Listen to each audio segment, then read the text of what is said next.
भक्ति में मतलब असल में कितनी ताकत हो सकती है? क्या ये सिर्फ एक एहसास है या फिर एक ऐसी शक्ति जो हकीकत को बदल सकती है, जो हमें पौष मास की कुछ बहुत ही अद्भुत कथाओं में ले जाती है? बिल्कुल। इन कथाओं में भक्ति है, दैवीय सुरक्षा का एक वादा सा है और पवित्र जगहों का महत्व समझाया गया है। तो आज हम इन कहानियों में गहराई से उतरेंगे और देखेंगे कि विश्वास को सिर्फ एक भावना नहीं बल्कि एक सक्रिय शक्ति के रूप में कैसे देखा गया है। एक ऐसी शक्ति जो असल दुनिया पर असर डालती है। तो चलिए शुरू करते हैं एक बहुत ही दिलचस्प कहानी से। ये कहानी है कृष्णाबाई नाम की एक बुजुर्ग महिला की। वैसे उनका असली नाम तो सुखिया था, पर उनकी कृष्ण भक्ति इतनी गहरी थी कि सब उन्हें कृष्णाबाई ही कहते थे। पूरा दिन अपने कान्हा की सेवा में ही बीतता था। वो रोज फूलों की एक माला बनाती थी अपने कान्हा के लिए, लेकिन गांव वाले उन्हें कुछ खास पसंद नहीं करते थे। उन्हें पागल समझते थे। हाँ बिल्कुल। और यहीं से कहानी में एक कह सकते हैं अलौकिक मोड़ आता है। एक रात भगवान कृष्ण खुद उनके सपने में आए और उन्हें कोई ज्ञान नहीं दिया बल्कि एक सीधी सी चेतावनी दी। उन्होंने कहा कि अगले दिन गांव में एक भयंकर भूचाल आने वाला है और सब कुछ तबाह हो जाएगा, इसलिए वो सुबह होते ही पास के गांव चली जाएं। ये भक्ति साहित्य का एक बहुत ही जाना माना पैटर्न है, जहां भक्त और भगवान के बीच कोई पर्दा नहीं रहता, सीधा संवाद होता है। बिल्कुल सीधा संवाद। ये एक तरह से गांव वालों के संदेह पर विश्वास की जीत को भी दिखाता है, क्योंकि जहां पूरा गांव उन्हें पागल समझ रहा था, वही भगवान सीधे उनसे बात कर रहे थे। तो कृष्णाबाई ने भगवान की बात मानी, सुबह सुबह एक बैलगाड़ी वाले को साथ लिया और गांव छोड़ने लगी। लेकिन यहाँ कहानी में एक बड़ा मोड़ आता है। वो आधे रास्ते पहुंच चुकी हैं और फिर उन्हें एक आवाज सुनाई देती है, कृष्ण की आवाज, जो उन्हें याद दिलाती है कि वो अपनी माला पिरोने वाली सुई तो वो तो झोपड़ी में ही बुलाई है। एक सुई? हाँ, एक सुई? हाँ। अब ये सुनने में बहुत अजीब लगता है। एक तरफ जान बचाने की बात है और दूसरी तरफ एक मामूली सुई। वही तो, एक सुई के लिए वो वापस क्यों गई, जबकि उनकी जान खतरे में थी? कोई भी सोचेगा कि सुई की क्या कीमत है, जान बचानी ज्यादा जरूरी है। पर वो भक्त थी, वो वापस भागी अपनी सुई लेने के लिए। और यहीं इस कहानी का सार छिपा है। वो सुई सिर्फ एक सुई नहीं थी, वो उनकी भक्ति का, उनकी सेवा का एक उपकरण थी। हर रोज उसी सुई से वो अपने कान्हा के लिए माला बनाती थी।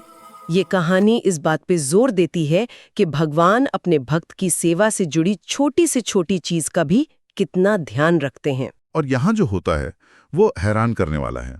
जैसे ही कृष्णाबाई अपनी झोपड़ी से वो सुई उठाकर गांव की सीमा से बाहर निकली, हाँ, पूरा का पूरा गांव एक पल में धरती में समा गया। सब कुछ खत्म। सिर्फ वो और वो बैलगाड़ी वाला बचे, जो खुद भी एक कृष्ण भक्त था। सोचिए, जब तक उनकी भक्ति का वो छोटा सा प्रतीक, वो सुई, गांव के अंदर थी, हाँ। तब तक भगवान ने पूरे गांव को सुरक्षित रखा हुआ था। एक मिनट, जैसे ही वो सुई लेकर निकली, गांव तबाह हो गया। हाँ, ये तो अविश्वसनीय है। क्या इसका मतलब ये है कि उस गांव की सुरक्षा उस महिला से नहीं, बल्कि उसकी भक्ति के उस छोटे से प्रतीक, उस सुई से जुड़ी हुई थी? बिल्कुल। और यही इस कहानी का सबसे गहरा संदेश है। ये हमें एक बहुत बड़े आइडिया की तरफ ले जाता है कि एक सच्चे भक्त की मौजूदगी या उसकी भक्ति से जुड़ी चीजें भी पूरे समुदाय की रक्षा कर सकती हैं। स्रोत में एक कहावत का भी जिक्र है, संत न होते जगत में तो जल जाता संसार। कृष्णाबाई की कहानी इसी कहावत का एक जीता जागता उदाहरण है। भक्ति के साथ साथ इन कथाओं में पवित्र स्थानों का भी बहुत महत्व है, और शायद अयोध्या से ज्यादा पवित्र कोई स्थान नहीं है। कहानी अब एक अलग मोड़ लेती है और हमें कुरुक्षेत्र ले जाती है। यहाँ एक यज्ञ चल रहा है और कुछ ऋषि सवाल पूछ रहे हैं। वो किससे पूछ रहे हैं? वे व्यास जी के शिष्य रोमहर्षण सूत जी से पूछ रहे हैं। पौराणिक कथाओं में सूत जी अक्सर एक कथावाचक की भूमिका निभाते हैं, जो ऋषियों के ज्ञान की प्यास को अपनी कथाओं से बुझाते हैं। तो यहाँ भी वे कथावाचक की भूमिका में हैं और ऋषिगण उनसे अयोध्या के महात्म्य यानी उसकी महिमा के बारे में जानना चाहते हैं। स्रोत में अयोध्या का वर्णन बहुत ही सुंदर है। यह सरयू नदी के किनारे है, जिसके बारे में कहा गया है कि वो भगवान विष्णु के बाएं पैर के अंगूठे से निकली है। यह सूर्यवंशी राजाओं की भूमि रही है, भगवान राम की नगरी। आत्मिक कवच है। अ का अर्थ है ब्रह्मा, य का विष्णु और ध का रुद्र। इसका मतलब है कि ये ऐसी पुरी है जिससे ब्रह्म हत्या जैसे बड़े से बड़े पाप भी युद्ध नहीं कर सकते। अच्छा, इसीलिए इसे अयोध्या कहते हैं। यानी जिससे युद्ध न किया जा सके। वाह, मतलब शहर के नाम में ही उसकी सुरक्षा का राज छिपा है। और ये भी बताया गया है कि ये पूरी नगरी भगवान विष्णु के सुदर्शन चक्र पर स्थित है और इसका आकार एक मछली जैसा है। ये सारी बातें इसे सिर्फ एक भौगोलिक जगह से कहीं ज्यादा बना देती हैं। सही कहा। ये इसे एक जीवित आध्यात्मिक इकाई के रूप में स्थापित करती हैं। और इसी पवित्र भूमि पर एक और भक्त की कहानी हमें मिलती है। हाँ, तो अयोध्या के इसी पवित्र भूमि पर एक और भक्त की कहानी है विष्णु शर्मा नाम के एक ब्राह्मण की, जो तपस्या करने के लिए यहाँ आए थे। और उनकी तपस्या कोई साधारण नहीं थी। उन्होंने बहुत कठोर तप किया, सिर्फ कंद मूल और फल खाकर जीते थे, ओंकार का जाप करते थे और द्वादशाक्षरी मंत्र में लीन रहते थे। यहाँ पर विष्णु शर्मा भगवान विष्णु की जो स्तुति करते हैं वो उनकी भक्ति की गहराई को दिखाती है। वो भगवान के अनगिनत नामों और गुणों का आह्वान करते हैं, जो दिखाता है कि उनका पूरा अस्तित्व भगवत भक्ति में डूबा हुआ है। और यहाँ द्वादशाक्षरी मंत्र का जिक्र है। क्या ये कोई विशेष मंत्र है? इसके बारे में स्रोत में कुछ और बताया गया है? हाँ, द्वादशाक्षरी मंत्र यानी 12 अक्षरों वाला मंत्र ओम नमो भगवते वासुदेवाय। यह वैष्णव परंपरा में सबसे शक्तिशाली और प्रिय मंत्रों में से एक माना जाता है। विष्णु शर्मा का इस मंत्र में लीन रहना उनकी अटूट भक्ति का प्रमाण है। और उनकी भक्ति का फल भी उन्हें मिला। भगवान विष्णु उनकी तपस्या से इतने प्रसन्न हुए कि गरुड़ पर सवार होकर उनके सामने प्रकट हो गए। और जब भगवान ने उनसे वरदान मांगने को कहा तो उन्होंने कोई धन दौलत, कोई राजपाट नहीं मांगा। नहीं, उन्होंने सिर्फ भगवान की अचल भक्ति का वरदान मांगा। ये बहुत कुछ कहता है ना। ये एक सच्चे भक्त का स्वभाव है। उनके लिए सबसे बड़ा धन भगवान की भक्ति ही है, कोई सांसारिक वस्तु नहीं।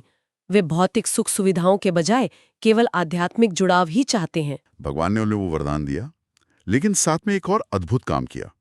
उन्होंने अपने सुदर्शन चक्र से पृथ्वी को खोदा और पाताल से गंगा की एक धारा को वहां प्रकट कर दिया। और वही स्थान आगे चलकर चक्र तीर्थ के नाम से प्रसिद्ध हुआ। यह कहानी बहुत महत्वपूर्ण है, क्योंकि यह दिखाती है कि कैसे पवित्र स्थानों के भीतर भी और ज्यादा पवित्र स्थान बनते हैं। एक भक्त की भक्ति और भगवान की कृपा से एक साधारण सी जगह एक तीर्थ बन जाती है। यह दैवीय घटनाओं से तीर्थों के निर्माण की प्रक्रिया को दर्शाती है। तो अयोध्या शहर खुद एक कवच की तरह है। और अब हम बात करेंगे एक व्यक्तिगत आध्यात्मिक कवच, श्री नारायण कवच। स्रोत में इसका जिक्र बड़े जोर शोर से। ये है क्या? इसे कवच क्यों कहते हैं? क्या ये कोई पहनावा है? यह एक बहुत अच्छा सवाल है। यह कोई भौतिक कवच नहीं है जिसे पहना जाए। यह एक शक्तिशाली स्तोत्र, एक प्रार्थना है जिसे धारण किया जाता है, यानी अपने मन और चेतना में बसाया जाता है। स्रोत के अनुसार इसकी रचना विश्वरूप ने की थी और उन्होंने इसे देवराज इंद्र को असुरों पर विजय पाने के लिए सिखाया था। यह हर तरह के डर, दुश्मन और नकारात्मक शक्तियों से बचाने वाला माना जाता है। इसकी शक्ति के कई उदाहरण भी दिए गए हैं। जैसे जब राजा परीक्षित को सर्पदंश से मृत्यु का श्राप मिला तो उन्होंने अपने अंतिम समय में इसे सुनने की इच्छा जताई थी। तो ये काम कैसे करता है? इसकी संरचना कैसी है? यहाँ जो बात आकर्षक है वो ये है कि ये सिर्फ एक सामान्य प्रार्थना नहीं है। ये सुरक्षा का एक बहुत ही व्यवस्थित और विस्तृत आवाहन है। इसमें भगवान विष्णु के अलग अलग अवतारों से शरीर के अलग अलग अंगों की और अलग अलग परिस्थितियों में रक्षा करने की प्रार्थना की जाती है। ये तो एक तरह की 360 डिग्री स्पिरिचुअल सिक्योरिटी सिस्टम जैसा लग रहा है। कुछ उदाहरण हैं स्रोत में? हाँ, बहुत सारे हैं। जैसे प्रार्थना की जाती है कि जल में मत्स्य भगवान रक्षा करें, स्थल पर वामन भगवान, रास्ते में चलते समय वराह भगवान और परशुराम भगवान पहाड़ों पर रक्षा करें।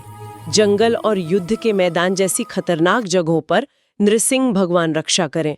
आकाश में त्रिविक्रम भगवान रक्षा करें। अरे वाह! इतना ही नहीं, दिन के अलग अलग पहर में भी भगवान के अलग अलग स्वरूपों से रक्षा की प्रार्थना की गई है। ये तो सच में बहुत विस्तृत है। और सिर्फ इतना ही नहीं, इसमें भगवान की अस्त्रों जैसे सुदर्शन चक्र, कौमुद की गदा और पांचजन्य शंख का भी आह्वान किया गया है और उनसे प्रार्थना की जाती है कि वे विशेष प्रकार की नकारात्मक शक्तियों जैसे भूत, प्रेत और दुष्ट ग्रहों का नाश करें।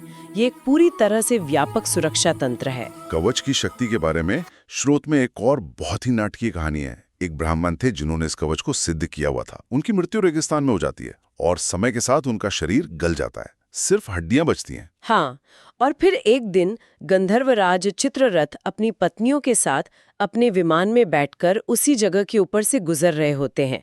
जैसे ही उनका विमान उस ब्राह्मण की हड्डियों के ऊपर आता है, वो अचानक हवा में रुक जाता है और नीचे गिर पड़ता है। ये कहानी तो बहुत नाटकीय है। एक आधुनिक श्रोता के लिए ये मानना थोड़ा मुश्किल हो सकता है कि किसी की हड्डियों में बची ऊर्जा से एक विमान गिर सकता है। श्रोत इसे किस तरह से समझाता है? क्या ये एक रूपक है या इसे शाब्दिक रूप में लिया जाना चाहिए? दृश्य ही नारायण कवच की अपार और स्थायी शक्ति को दर्शाना है। संदेश यह है कि इसकी आध्यात्मिक ऊर्जा इतनी प्रबल है कि वह शरीर के न रहने पर हड्डियों में भी बनी रहती है। यह इस स्तोत्र की सर्वोच्चता को स्थापित करने का एक नाटकीय तरीका है, ये दिखाने के लिए कि इसकी शक्ति समय और मृत्यु से भी परे है। तो आज हमने कहां से कहां तक का सफर तय किया? एक भक्त की सुई की कहानी से जो पूरे गांव की रक्षा करती है, फिर अयोध्या जैसे एक पूरे शहर के आध्यात्मिक भूगोल तक, और फिर एक ऐसे व्यक्तिगत कवच तक जो मृत्यु के बाद भी रक्षा करता है। स्रोत में विष्णु सहस्रनाम और तुलसी चालीसा का भी उल्लेख है, जो नाम जप और प्रार्थना के अभ्यास पर और जोर देता है। और इन सभी कहानियों और प्रार्थनाओं में एक आम धागा है जो बहुत महत्वपूर्ण है। वो ये है कि विश्वास कोई निष्क्रिय चीज नहीं है, ये एक सक्रिय शक्ति है। कृष्णाबाई को अपने सपने पर विश्वास करके गांव से निकलना पड़ा, उन्हें कर्म करना पड़ा। विष्णु शर्मा ने सालों तक कठोर तपस्या की। नारायण कवच को सक्रिय रूप से पाठ करने या धारण करने की बात कही गई है। भक्ति को एक शक्तिशाली बल के रूप में चित्रित किया गया है जो वास्तविकता को बदल सकता है। और जो बात मुझे सबसे ज्यादा छू गई वो कृष्णाबाई की कहानी में थी कि भगवान ने सिर्फ होने वाले भूचाल की चिंता नहीं की, उन्होंने उस छोटी सी सुई की भी चिंता की। ये एक बहुत ही शक्तिशाली विचार है। बिल्कुल, और शायद यही आज का सबसे बड़ा विचार है जिस पर हम अपने श्रोताओं को सोचने के लिए छोड़ सकते हैं। आज की भागदौड़ भरी दुनिया में जहां हम सब बड़ी बड़ी समस्याओं से जूझ रहे हैं, करियर, सेहत, रिश्ते, एक ऐसी दैवीय उपस्थिति में विश्वास रखने के क्या मायने हैं जो हमारी छोटी छोटी चीजों की भी परवाह करती हो, जो सिर्फ हमारे जीवन के भूचाल नहीं बल्कि हमारी खोई हुई सुई को भी देखती हो। यह दृष्टिकोण किसी के विश्वास और उसके रोजमर्रा के जीवन को कैसे बदल सकता है?